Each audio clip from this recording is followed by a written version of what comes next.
some economic analysis as well. Earlier today, some friends and I were talking on a live Periscope chat, and we were talking about the what's known as the Great Recession. To distinguish it from the Great Depression, in Australia we call it the global financial crisis, and we were the only industrialized economy to be able to avoid being drawn into a technical recession, because we had government stimulatory measures put in place that kept the bubble of consumer sentiment bubbling along merrily, shall we say. Everybody was given $900 by the government, which is an unusual move, but it really worked. It kept disposable spending money high, and it was an unexpected windfall, which economic psychologists will tell you typically gets spent. Yes, that's why people who win the lottery usually go broke, because all of their money is a windfall, and they spend everything, and they don't have sustained patterns of investing and generating future income off their assets. They just acquire material possessions that diminish in value. So, why is it important that Australia managed to steer clear of a technical recession during the GFC, or the Great Recession as you know it? It's important because your government is currently not stimulating the economy, nor is ours. Yes, you have good economic employment numbers. That's on a trajectory that's been occurring since Obama's economic recovery following the Great Recession, but it doesn't keep people with a high level of wages. It doesn't help wages keep pace with inflation. It keeps the market so tight that, in fact, there's downward pressure on wages. So everybody's on lower relative wages, or rather there's just this downward pressure on wages. So people might be taking 2 or 3 jobs just to get by. And in fact, there's the highest rate in the US ever of failure to meet repayments on cars. So cars are a significant asset for Americans. Whether or not they own their own home, they typically own their own transportation. And for repayments to have a highest ever rate of not being met, that's a significant economic finding. In relation to shares, I just came across some statistics about that, so let me check it out.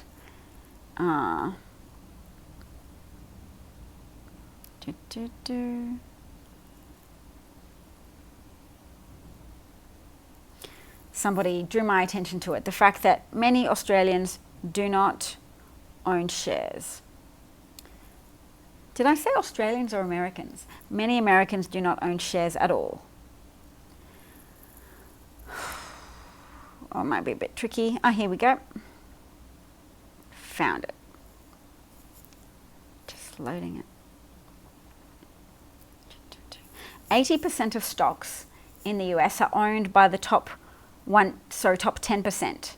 And half of all households don't have a cent invested in stocks, and 24% of households have less than $25,000 invested, including 401ks. So that's because the New York Times, or that's not because, sorry, that is listed in the New York Times article that they've just written called "We All Have a Stake in the Stock Market, Right? Guess Again." I will make that visible for everybody on screen. Here we go. Oh. So you can see, and you can Google that article for yourself using that headline. We all have a stake in the stock market, right? Think again. If you Google that phrase, you will find that same article and consequently the sources for those statistics.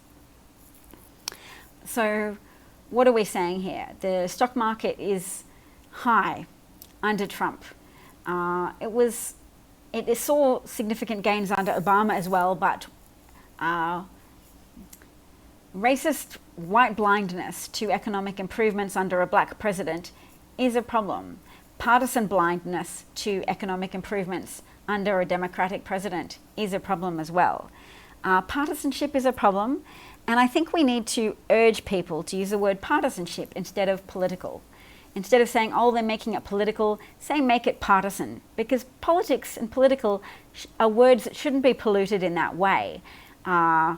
Political should mean policies undertaken for the good of people, and political leaders are elected to their positions because of our trust placed in them to do work that is for the good of the people. Political shouldn't be a poisonous word, but in America it is, because it's used as a placeholder instead of what should be said, which is illogical partisanship. So partisanship that is no longer just an alternative explanation, but is stuff that has such a strong emotive content that it's become untethered from reality. It's no longer reality-based, it's emotional-laden. You need women to come and fix a situation like this when things have become so emotionally fraught that reality is no longer a driving consideration for the Republican Party. I say that knowing that there's a female Republican congresswoman who's disgraced herself yesterday, Elise Stefanik, who tried to subvert impeachment hearing proceedings in order to get a clip on Fox News about how terrible and oppressive Representative Adam Schiff is, that he would interrupt her and say the congresswoman is not recognized multiple times because she spoke out of turn multiple times, contravening the rules written by Republicans and adhered to by the Democrats organizing the impeachment inquiry. So Representative Elise Stefanik's opponent, Tedra Cobb, has raised over $975,000 in the last 24 hours on the back of people's revulsion about her law-breaking behavior or her norm-breaking behavior. Is it enough? Is it enough to fight fascism? Well, by itself, any action we take is not enough to fight back against the intoxication of fascism. Multiple countries have been swept up in it, historically speaking, and multiple countries are swept up in it now. Not to overgeneralize, because not all Americans have succumbed to fascism. Indeed, a majority of Americans disapprove of Trump. But it needs to be a bigger majority. There needs to be significant pressure on Senate Republicans in order for them to bow to the weight of evidence that Trump is a traitor who prioritizes his personal arrangements with dictators and his personal aspirations to stay in power outside of all lawful restrictions. So Trump doesn't care about the laws saying you shall not solicit or accept help from a foreign national in advancement of your own campaign to win election.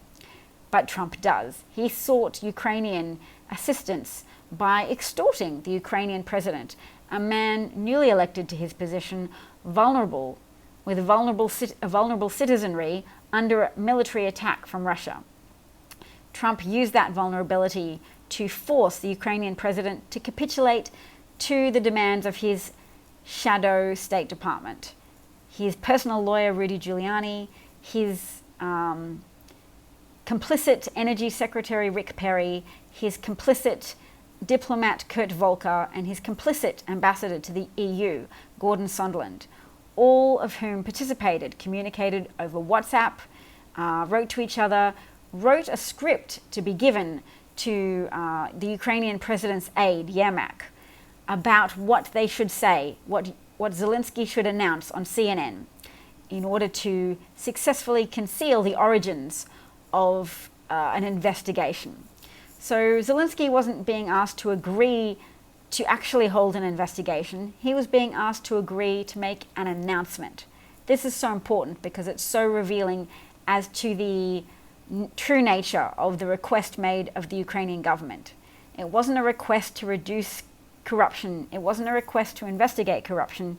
It was a request to announce an investigation into Trump's political opponent and an investigation into Trump's political opponent from 2016, to investigate the 2016 election, to investigate the hacking of the DNC email, with the foregone conclusion to be satisfactory to Trump for the conclusions of US intelligence agencies to be besmirched, for their findings that Russia attacked the US to be besmirched, with this new legitimate investigation being acquiesced to by Ukraine.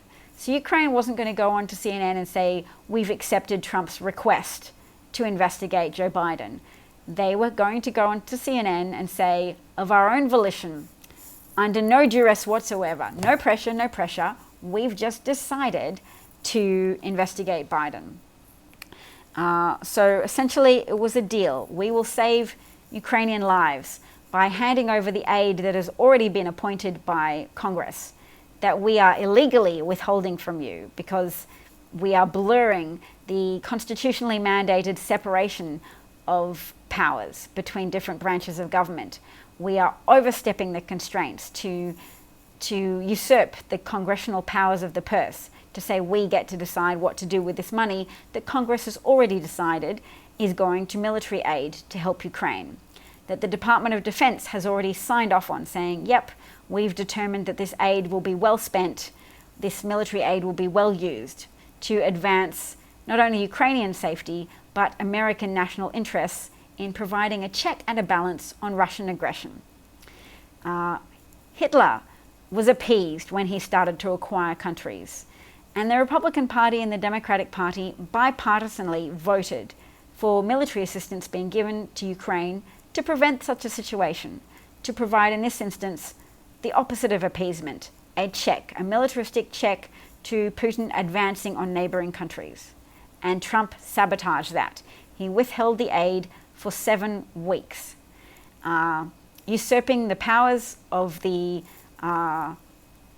Congress, the powers of the purse, thus contravening the Constitution yet again, and contravening the Constitution in order to extort Ukraine with something that didn't belong to Trump. To say, you want this help that Congress said you could have? You want it? That's a nice country you've got there. That's a nice country you've got there. You probably really want this military aid that one branch of the US government have said you could have. Well, you can't have it. You can't have it, and you can't have a meeting at the White House. You can't have the prestige of this meeting, or you can't have $391 million of military aid, and your people must continue to die unless you make this announcement on CNN. You go and you speak to Fahid, what's his surname? The CNN guy who had already been chasing an interview with Zelensky, and who has now written a Washington Post article saying, yes, I was not aware that Ukraine was under this pressure to make this announcement on my show. Fahid wanted to speak to Zelensky because that was going to be interesting. Ukraine is an American ally under attack by Russia at a time when Russia and Trump's relationship was under scrutiny in any case. So let's have a look.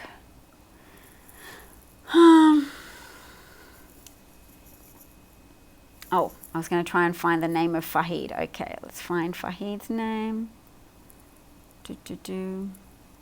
While I'm finding that, I'm going to tell you about something else, which is important. And this thing is a hashtag you might want to visit on Twitter called Border Patrol Rape Culture. Somebody who's a whistleblower for Border Patrol, and all women who admit to sexual assault should be viewed as whistleblowers, because it's typically always humiliating, delegitimizing and frustrating for a woman to take a complaint about sexual assault to the public. It always attracts hostile attention, and it always attracts trolls, and it always attracts a significant downside. It's never a get-rich-quick ticket, even though women can use false claims of rape to gain power in some situations. For example, the woman who falsely alleged that Emmett Till had whistled at her. She probably enjoyed some power and attention for a moment or two. She now admits that it was a lie, that Emmett Till didn't whistle at her. He was 14 years old and he was savagely beaten and murdered. And where his body now lies, they've had to make the signage bulletproof because of all the white supremacists that habitually shoot at his memorial. A 10-year-old boy who had an open casket so that, because his family wanted the community to see what had been done to a 14-year-old boy because of racism. And that sentiment is still alive and well today. Those people who would race to conclusions that white women need to be defended, because the bent of their internal paradigm, their internal framework, still dehumanizes people of color, would still savage a person of color on inadequate evidence and for a pathetic crime. Okay, so racism may have lessened so that people would no longer kill someone for daring to whistle at a white woman, but there are still people who would allow for hundreds of thousands of Iraqis to die for very little cause because of an emotional need to show strength and to take vengeance on any brown people from the Middle East because of the attacks from another brown person, Osama bin Laden, on the United States of America. And we shouldn't be sympathetic. I'm sympathetic to the fact that 9/11 was an unprecedented level of murder and trauma inflicted on a country without notice, on a civilian population. But maybe if there'd been some more open casket funerals for the Iraqi people who lost their lives because of an ill-conceived invasion from the US, maybe then we would also understand how racism is alive and well and shaping US military intervention even now. So people that say, oh, it's such a shame, under Trump we are the bad guys, I guess under Trump you are even more of the bad guys, because much of the world would already see the US invasion of Iraq as a bad guy move, and rightly so. This is why the emotional health of a nation needs careful attendance and responsible leadership, because cultivated hatred and cultivated racism, or unchallenged racism, can fuel enthusiasm for unjust action, for unjust military action, as well as unjust targeting of a teenage boy. All right, I'm going back to Fahid, CNN. Let's see how far we go with that. Fahid Zakaria, okay. Fahid Zakaria explains the backstory of Zelensky's plan to announce Ukraine probes on CNN. So he responded on Sunday to a report from the New York Times that the Ukrainian president, Volodymyr Zelensky, was set to announce investigations into the 2016 election and the Bidens on his CNN show prior to the Trump-Ukraine scandal breaking and subsequent impeachment inquiry bursting into public view. So look, Fahid said he is still hoping to do an interview with Zelensky, whom he described as smart, energetic, and with a much sharper feel for politics than one may have expected. And the important point from this is to note that, as Senator Chris Murphy, a Democrat, pointed out, Ukraine won't admit the pressure from Donald Trump because they are still relying on the US. It's an ongoing hostage situation. It's bad. It's bad to hold a nation hostage. It's bad to hold a president hostage.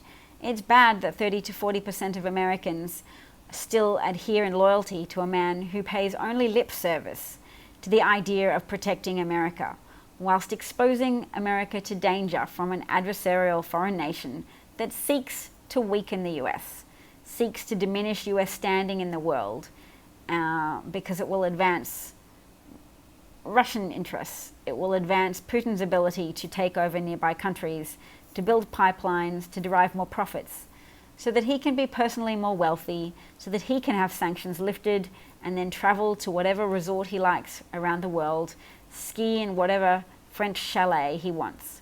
It's so important in this time and this age to stand up against corruption, to not be passive in the face of untrammeled corruption that is jeopardizing all of our own interests. Just because we have iPhones and economic prosperity amongst ourselves doesn't mean that we are negligently allowing millions of people's lives to be put at risk, millions of people's lives to be put at risk in the near future, and billions of people's lives to be put at risk in the ongoing future because of the problems of climate change that Putin doesn't want us to address, because Putin is personally benefiting from climate change right now. Parts of Russia that were colder are becoming warmer, and shipping ways that were frozen over, or potential shipping ways I should say, are thawing, are having icebergs melt, so that Putin can send more ships to deliver fossil fuel from Russia to other countries, allowing him to export more fossil fuels, and allowing him to drill for oil and gas in more previously frozen areas of Russia. Why should we allow the world to go to hell in a handbasket because of Vladimir Putin's addiction to acquiring obscene billions of dollars of wealth? So he is the billionaire that we should also be targeting our ire at, Vladimir Putin, as well as